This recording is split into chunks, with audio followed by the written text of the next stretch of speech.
Here with Slippery Rock head coach George Mihalik, a 56-49 loss to Kutztown tonight, Hall of Fame night here.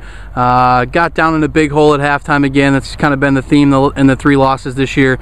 But went on a 28-0 run to take the lead in the second half, and then lost by 7 there at the end. Overall thoughts on tonight's game? Well, first of all, I'm proud of the way our team, came back and took control of the game in the second half. That showed a lot of heart and character. The disappointing part is 5 turnovers, and giving a team like Kutztown short field position, 15-yard line, 25-yard line, and we just dig a hole that's too big for us to fight back and overtake. And a few big things that stand out from this game all week long. Very doubtful even that Kutztown's starting quarterback Morton was going to play this game, and he came out, started the game, threw for 5 touchdowns in the game. Talk about that, just finding that out before the game that he was going to start tonight.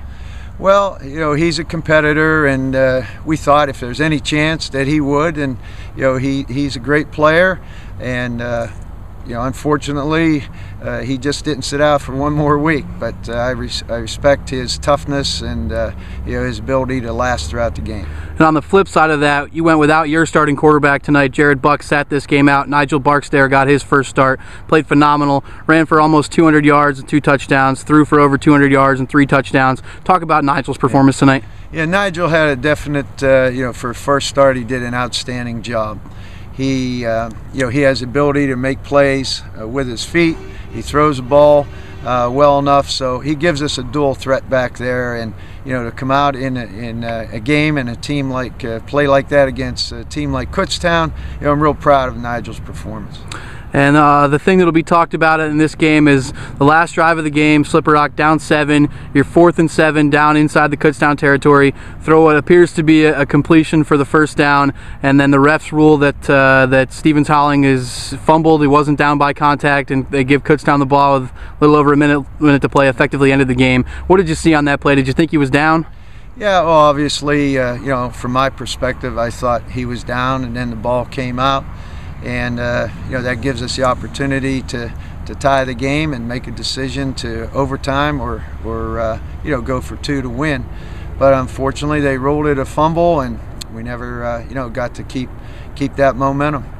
And talk about the slow start again. I mean, ultimately, you can talk about the last play of the game, but Slippery Rock was really dominant in the second half. I had over 550 yards of offense in the game. Talk about the slow start, though, which really was the Achilles heel. Well, that's been our problem for every loss.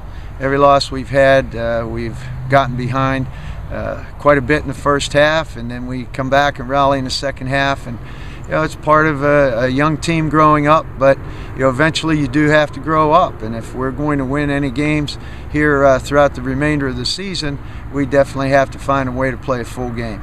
And sitting at 2-3 overall now, it's not the end of the world. You're only 1-1 in the conference games. You move back into the conference schedule.